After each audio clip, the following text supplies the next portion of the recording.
नमस्ते, मेरा नाम राजा है और आप देख रहे हैं रोसड़ा जंक्शन। अभी हम औरा पंचायत में मौजूद हैं और अभी हमारे साथ औरा पंचायत के मुखिया पति राम किशोर राय जी मौजूद हैं और इनको लोग मुखिया जी से ज़्यादा डायरेक्टर सर बोलते हैं, क्योंकि हज़ारों छात्र हैं इस इलाके के जो कहीं ना कहीं यहाँ पटसा के पीसी स्कूल से पढ़ करके बहुत से बड़े बड़े पोस्ट पर बहुत जगहों पर काम कर रहे हैं और देश के विकास में, राज्य के विकास में योगदान दे रहे हैं। इनकी पहचान कहीं ना कहीं डायरेक्टर सर ज़्यादा है, फिर भी ये 10 सालों से जनता इनको चुन करके औरा पंचायत की सेवा में लगे हुए हैं। काफ़ी लोकप्रिय लोग हैं और काफ़ी प्रतिष्ठित लोग हैं और ये कोई पटसा या दूधपुरा या औरा पंचायत में नहीं, जिला लेवल पे इनकी शख्सियत है और अभी 10 साल से ये मुखिया हैं और इस बार फिर मुखिया के लिए आज नॉमिनेशन करवा के आए हैं।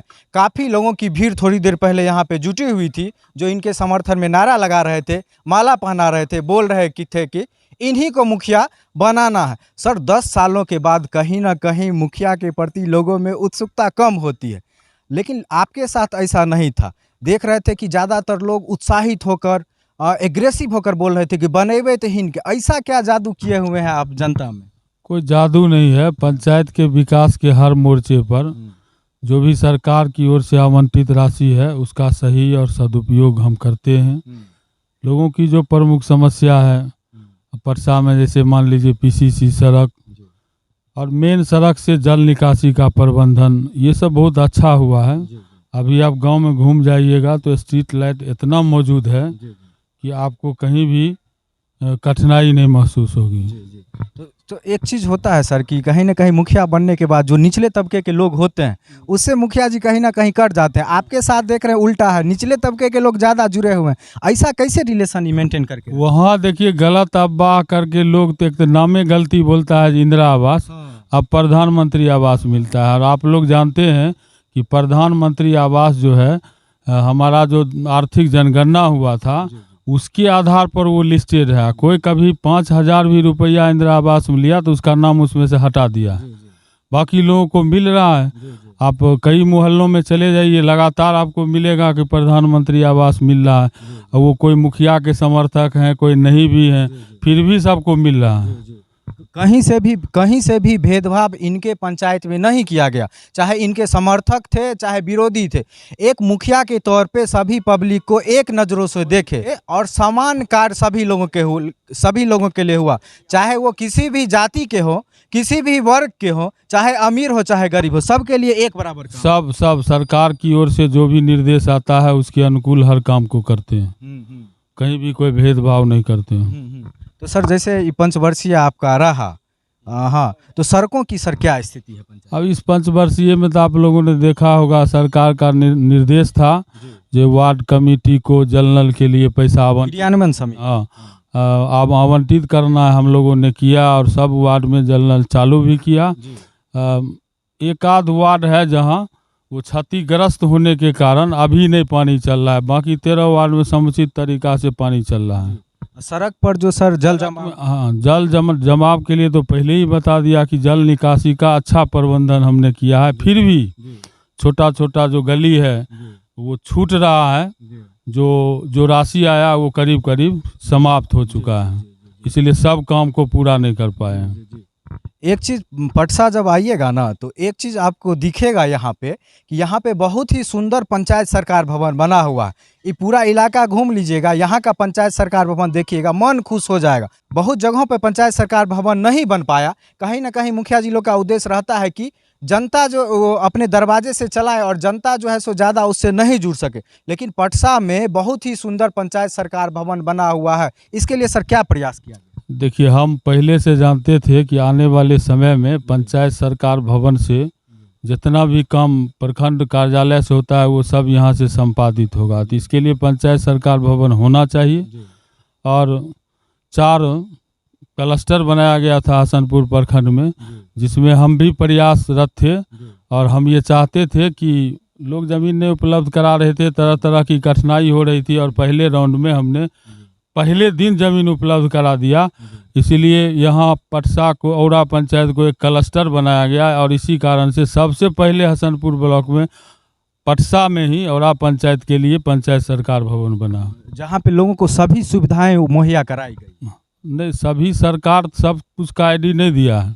अभी जन्म मृत्यु का आईडी है, वो क्या कहते हैं पेंशन का आईडी है, बाकी चीज़ का आईडी सरकार प्रखंड कार्यालय से नहीं दिया गया, लेकिन सब सुविधा वहाँ मौजूद है। स्टाफ नहीं है, कंप्यूटर वगैरह बड़ी संख्या में लगा हुआ है, हर चीज़ हर व्यवस्था है और उसको हमेशा हम मेंटेन करते रहते हैं। मेंटेन तो होगा ही, क्योंकि इतना बड़ा संस्था है स्कूल, वो वेल मेंटेन रहता है। पीछे मंदिर देख रहे होंगे, सभी लोगों के सहयोग से बना, कहीं ना कहीं नेतृत्व इनका था। देख रहे हैं जगमगा रहा है चारों तरफ, लग रहा है दिव्य लग रहा है यहाँ पे। तो मैनेजमेंट में तो सर का ये है सब चीज़। तो सर प्रधानमंत्री मोदी जी का एक महत्वाकांक्षी योजना है प्रधानमंत्री आवास योजना, जिसमें ये लक्ष्य रखा गया था कि 2021 तक सबको पक्का का मकान बना दिया जाएगा। ऐसा कहीं भी नहीं हो पाया है कि सबको मिल गया हो। आपके पंचायत में इसकी क्या स्थिति है? नहीं, मोदी सरकार का लक्ष्य है 2025। अभी जो प्रधानमंत्री आवास है उसमें करीब करीब हम समझते हैं कि 75% लोगों को दे दिया गया। जितना नामित व्यक्ति हैं 25% ही बचा हुआ होगा।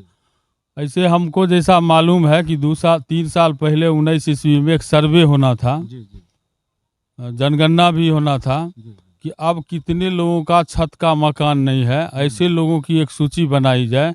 जो कोविड काल होने के कारण इस पर सरकार अमल नहीं कर पाया या कर नहीं पाया। बहुत सारे लोगों को यहाँ पे मिल गया है, जो थोड़ा बहुत बचे हुए हैं उसका भी सर्वे होने वाला है। आने वाले समय में जब फिर से ये मुखिया बन के आएंगे और सर्वे होगा तो जो बचे हुए लोग हैं उनको भी निश्चित रूप से पक्का का घर मुहैया करवा दिया जाए। नहीं, ये तो बिहार सरकार और केंद्र सरकार ही बोल रहा है, हम क्या बोलेंगे मुखिया होके। जब सरकारें बोल रहा है कि हम हर जो कच्चा मकान है, फूस का मकान है, उसको हम पक्का के मकान में बदलेंगे, हम उसको देंगे। कहीं ना कहीं सर यहाँ तो नेतृत्व आप ही का। हाँ, कर रहे हैं तो आएगा तो समय पर मिलेगा उसको। एक योजना सर चलती है विधवा के लिए, विकलांगों के लिए, बुजुर्गों के लिए पेंशन योजना, आपके पंचायत में इसकी क्या स्थिति? वो बहुत अच्छी स्थिति है। हमको लगता है एक आधे लोग जो अभी भी इस आशा में रहते हैं बैठे हुए, हमको पंचायत में ये चुनाव प्रचार के क्रम में घूमने से 2-3 व्यक्ति मिले हैं जो इसका लाभ नहीं ले रहे हैं। नहीं तो इसकी संख्या बहुत ज़्यादा मेरे यहाँ, और हम खोज के इस काम को पूरा किया है। मतलब फॉर्म भरने से लेके पैसा दिलवाने तक। हाँ, पेंशन योजना की अच्छी स्थिति है यहाँ पर। एक और बहुत बड़ी योजना जो पंचायत में चलती है वो है मनरेगा। कहीं ना कहीं यह दूसरे जगहों पर अनियमितता की शिकायत आती है। सर से जानते हैं कि इस पंचायत में मनरेगा की क्या स्थिति रही। देखिए, आप लोग हर पंचायत में घूमते हैं, कहाँ क्या स्थिति है जानते हैं। हमको ये व्यवस्था में थोड़ी कठिनाई ज़रूर होती है, इससे ज़्यादा तो नहीं बोलेंगे, लेकिन मनरेगा में यहाँ अच्छा काम हुआ है। आप हसनपुर जाते होंगे तो मेरे पंचायत में देखे होंगे पेड़ लगा हुआ है। इधर मामूरपुर पंचायत जाएंगे सड़क में लगा हुआ है। हमारे गांव में हाई स्कूल के तरफ बांध पर पहुंचेंगे तो पेड़ लगा हुआ है। हाई स्कूल का खास करके स्थल विकास बहुत ही बेहतर तरीका से हमने किया है, उसको देखा जा सकता है। वो काफ़ी गड्ढा वाला ज़मीन था और 3 ग्राउंड उसका था, तीनों का स्थल विकास किया है। उसके बगल में एक ठाकुरबाड़ी है, पोखर है, उसका भी सौंदर्यीकरण का काम अभी चल रहा है। जहाँ हम लोग खड़े हैं यहाँ भी छठ पर्व के समय में अब कितना बड़ा कठिनाई होता है आबादी बढ़ने से, सो समझ ही रहे हैं, लेकिन इसमें यहाँ भी सीढ़ी बनाने का काम किया है। पूरा तो नहीं हुआ है चारों तरफ, लेकिन वो शुरू है। और यहाँ आप देखिएगा कि खेत के तरफ जाने वाला जो रास्ता है, जहाँ से अपने खेतों से लोग खास करके यहाँ गन्ना ढोते हैं, तो अच्छा सड़क सोलिंग लगा के, कहीं सोलिंग नहीं भी हुआ है, कहीं कच्ची सड़क ही बना दिया है ताकि खेत तक आवागमन का सुविधा अच्छा हो। तो इतना तो किया है। कुछ मुश्किल तो होता है मनरेगा में, ये आप समझते हैं, तो इसीलिए धीरे धीरे कदम बढ़ाते हैं। कहीं ना कहीं कुछ रोजगार भी मिला लोगों को। हाँ, मिला, बड़े पैमाने पर मिला। एक और योजना है, ग्रामीण क्षेत्रों में जो ज़्यादातर परिवार होते हैं वो किसान परिवार के होते हैं, और यहाँ पे पहले ये बाढ़ प्रभावित एरिया कह सकते हैं। कुछ साल पहले तक यहाँ बाढ़ आ जाता था, इधर बांध बन जाने से बाढ़ रुका हुआ है। पंचायत में किसान कोऑर्डिनेटर और किसान सलाहकार होते हैं। क्या सर आपके पंचायत में किसानों को समुचित लाभ मिल पाता है योजना? अब पूरा पूरी कहिएगा तो नहीं मिल पाता है, ढेर सारे लोगों का शिकायत भी है। अब जैसे किसान सम्मान निधि योजना में अब सब किसान को लाभ नहीं मिलता है, लेकिन 70-75% लोगों को मिल रहा है। कहीं न कहीं अप्लाई करने में या और जो कर्मी है उनकी अकर्मण्यता कहिए या सही सहयोग नहीं करता हो, इसीलिए थोड़ा थोड़ा छूट भी जाता है। इसको नहीं कहा जा सकता कि संपूर्ण रूप से पूरा हो जाता है, क्योंकि हम लोगों को उसमें सिर्फ मॉनिटरिंग करना है कि सलाहकार मेरे यहाँ काम कर रहा है कि नहीं। हमको उसमें कुछ लिखना पढ़ना है नहीं या रिकमेंड भी नहीं करना है। हम लोग ये मॉनिटर करते रहते हैं कि कृषक सलाहकार सरकार की ओर से किसान के लिए जो योजना आता है वो समय पर आवे और किसान से संपर्क के आधार पर जो उसको समुचित लाभ मिलना चाहिए वो मिले, इसका देख रेख हम मॉनिटरिंग करते रहते हैं। मॉनिटरिंग किया जाता है ताकि सभी लोगों को समुचित रूप से मिल सके, क्योंकि सीधे तौर पे इनका अधिकार क्षेत्र में वो नहीं है, लेकिन निगरानी रखते हैं।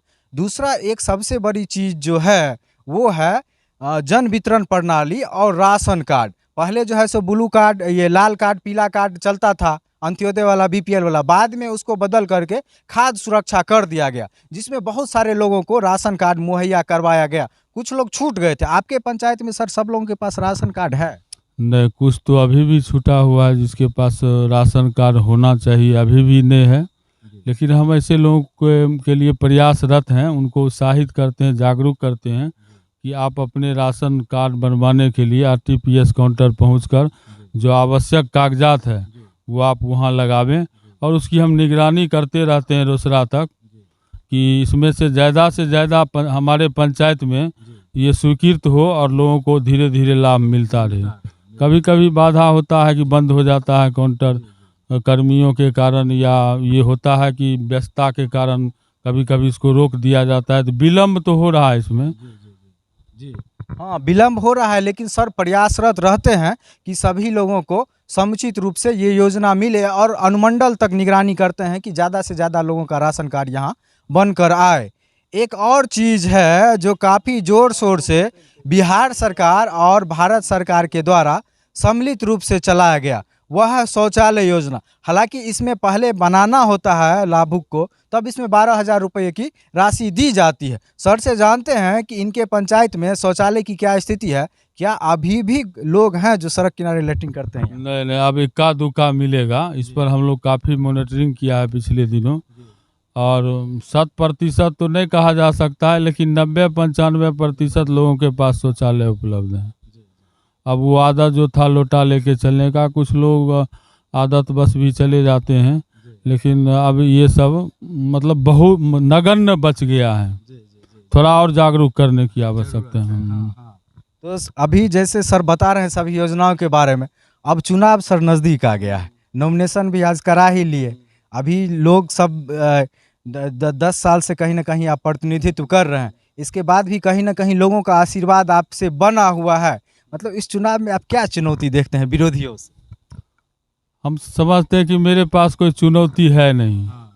हमने जो अच्छा काम किया है, और मुझे पूरा विश्वास है कि आम लोग निश्चित रूप से हमारे किए गए विकास कार्यों का सम्मान करेंगे, और हम भी उनको आशा और विश्वास दिलाते हैं कि आने वाले समय में और द्रुत गति से, इधर बीच में कोरोना काल भी हुआ है जिसके कारण कुछ गति मंद पड़ी है, लेकिन और द्रुत गति से जो भी हमारे छूटे हुए कार्य हैं उसको हम पूरा करेंगे, जो राशि उपलब्ध होगा सरकार की ओर से। जैसे सर आप बहुत प्रतिष्ठित आदमी हैं, मुखिया से एक बड़ा कद आपका डायरेक्टर सर वाला है, जो एक बहुत बड़े इलाके में है, 2-3-4 जिला में है, जो आपको जानते हैं। कहीं ना कहीं मुखिया पद में बनने के बाद कुछ विरोधी होते हैं तो तरह तरह के टीका टिप्पणी करते हैं, आपको कहीं से घबराहट होती है वो सब सुनने जानने? टीका टिप्पणी होता है, घबराहट नहीं होता है। इसलिए घबराहट नहीं होता है कि हम जो उम्मीदवार बनते हैं तो ऊपर से आके कहीं से मन हुआ के अपने मन से नॉमिनेशन नहीं कराते हैं। हमारे विभिन्न समुदाय के कुछ अभिभावक लोग हैं विभिन्न गांव में, हमारे कुछ नौजवान साथी हैं, उनका अलग अलग अपना ग्रुप है, जैसा भी बोलिए समाज में रहने का एक तौर तरीका, उसके आधार पर हम उम्मीदवार बन के आते हैं। ऐसा नहीं है कि हम अपने मन से आज जाके नामांकन करा लिया है। सभी लोगों की राय परामर्श के आधार पर और हम समझते हैं कि हम बहुमत परिवार के राय के आधार पर नॉमिनेशन कराए हैं, इसीलिए ये सब कठिनाई या घबराहट कहीं नहीं है। इस सबसे कोई फर्क आपको कोई नहीं फर्क पड़ता? नहीं कोई कुछ बोले चौक चौराहे? हाँ हाँ, उससे कुछ नहीं होता है। हाँ, हाँ। मतलब वो सब सर एकदम पूरा जनता की राय पे ही खड़ा होते हैं, ये नहीं है कि सर निकले और करवा लिए। सब जगह से लोग आते हैं, बोलते हैं कि आप अच्छा काम किए हैं, एक बार और आप लड़िए, हम लोग के साथ रहिए, मुखिया बन के रहिए, तो अब सर नॉमिनेशन करवा रहे हैं। सर जनता से क्या अपील करना चाहेंगे, औरा पंचायत की जनता से? हम जनता से अपील करना चाहेंगे कि हमारे पंचायत की जो पुरानी परंपरा रही है, स्वर्गीय गीता मिश्र, स्वर्गीय चंद्रकांत मिश्र, हीराकांत मिश्र, मणिकांत झा जी, इन लोगों ने जो पंचायत में उस समय में कम राशि उपलब्ध हुआ करता था, इन लोगों का जो सराहनीय कदम हमेशा से होता रहा है, उसी चीज़ को हम खूब दूर तक आगे आगे तक ले जाएंगे, ताकि इन लोग जो गुजर गए हैं उनके आत्मा को भी शांति मिलेगा कि पंचायत में हमारा एक ऐसा प्रतिनिधि है कि मेरे लीक पर अभी भी चल रहा है। सर जैसे अभी आप मुखिया बनिएगा चुनाव के बाद, जीतने के बाद, तो अगले 5 वर्ष में आपकी क्या प्राथमिकता होगी औरा पंचायत की? देखिए, काम तो ढेर सारा अभी भी पंचायत के विकास के लिए बचा हुआ है। जैसे चले जाइएगा, छोटा छोटा गली है, राशि के अभाव में उस गली तक नहीं पहुँचे हैं। मेन सड़क में जल निकासी का प्रबंध तो हो चुका है, पीसीसी ढलाई हो चुका है, लेकिन छोटा छोटा जो गली है उसमें ढेर सारी राशि की आवश्यकता है। और तंग गलियों में पानी निकासी का भी प्रबंधन अच्छा भी नहीं है, हम नहीं कर पाए हैं। जितना राशि होगा उतना में ही करेंगे। तो आने वाले समय में हमारी वो प्राथमिकता होगी कि जो छूटा हुआ गली है उसमें जल निकासी का भी प्रबंधन हो। और जैसे मुख्य सड़क पर चलने में कठिनाई नहीं होती है गांव में, उसी तरह गली में भी चलने की कठिनाई नहीं हो। और ख़ास करके बिजली विभाग से सहयोग के आधार पर हम चाहेंगे कि हर खेत में बिजली पहुंचे, ताकि कम लागत में सिंचाई प्रबंधन हो सके। मेरे यहाँ स्वास्थ्य उपकेंद्र जर्जर हालत में है, मैं पहले भी प्रयास किया हूं, और चुनाव के बाद निश्चित रूप से एक जोरदार मेरा प्रयास होगा कि ये काम हम करेंगे सरकार से के मंत्री से मिलकर कि कैसे हमारे यहाँ स्वास्थ्य उपकेंद्र बने। और अलग से भी सामाजिक सरोकार के लिए हमारे गांव में बड़ा छोटा छोटा जगह है, लोग शादी ब्याह विवाह या श्राद्ध वगैरह जो करते हैं उसके लिए जगह नहीं मिल पाता है, स्कूल का शरण लेना पड़ता है। इसलिए हम चाहते हैं कि एक विवाह भवन अच्छा बने जहां हर काम को लोग बखूबी निर्वाह कर सके। यह ऐसा तो पंचायत में कोई प्रावधान है नहीं विवाह भवन बनाने का, लेकिन हम आम लोगों से सहयोग के आधार पर आने वाले समय में इसको पूरा करेंगे। देखिए सर, जब हम लोग के उम्र से, सर का गांव ही यही है, जब हम लोग के उम्र में सर थे उसी समय से सर गांव का पंचायत का सेवा कर रहे हैं। स्कूल के जरिए टाटी के फूस के घर से स्कूल शुरू हुआ था, और आज लोगों के सहयोग से आज इस ऊंचाइयों तक पहुंचा कि समस्तीपुर में अगर किसी एक अच्छे विद्यालय का नाम लिया जाता है तो उसमें पीसी स्कूल का भी नाम लिया जाता है, और डायरेक्टर सर का भी नाम लिया जाता है, और पटसा का भी नाम लिया जाता है। हम लोग देखते हैं, इस चीज़ को महसूस करते हैं। कभी भी बोलेंगे ना तो हम लोग बोलते हैं पीसी स्कूल पटसा। जब पटसा बचाना होता है हमेशा सर यहीं रहते हैं, स्कूल में रहते हैं, पंचायत भवन में रहते हैं, गाँव में रहते हैं। बहुत कम ही मौका ऐसा होता है जब जरूरी काम होता है तो गाँव से बाहर जाते हैं। हमेशा जनता के बीच में रहते हैं, उनके सुख दुख में रहते हैं। कोई मर गया उसके यहाँ जाते हैं, किसी के यहाँ शादी होता है वहाँ जाते हैं, सबसे जुड़े हुए रहते हैं। अब बताइयो, ऐसा लोग जो हमेशा अहाँ के बीच में रहे छथुन, सेवा करे छथुन, अहाँ के बच्चा स्कूल में जाके पढ़े छे, ज्ञान होय छे, ऐसा लोग ही न जरूरी छे। आ जे आदमी रहबे नहीं करते यहाँ पर, बाहर रहते, वैसा लोग अगर बन जैथिन तो फिर दिक्कत होते न। तो ऐसे बढ़िया उम्मीदवार, ऐसे बढ़िया लोग तो हमरा नहीं बुझाई छे कि पटसाल भए सकै छे। ओना अहाँ आर के विचार करे के छे आ फेन से हिनका मुखिया बनाबे के छे। बहुत बहुत धन्यवाद। ठीक, धन्यवाद।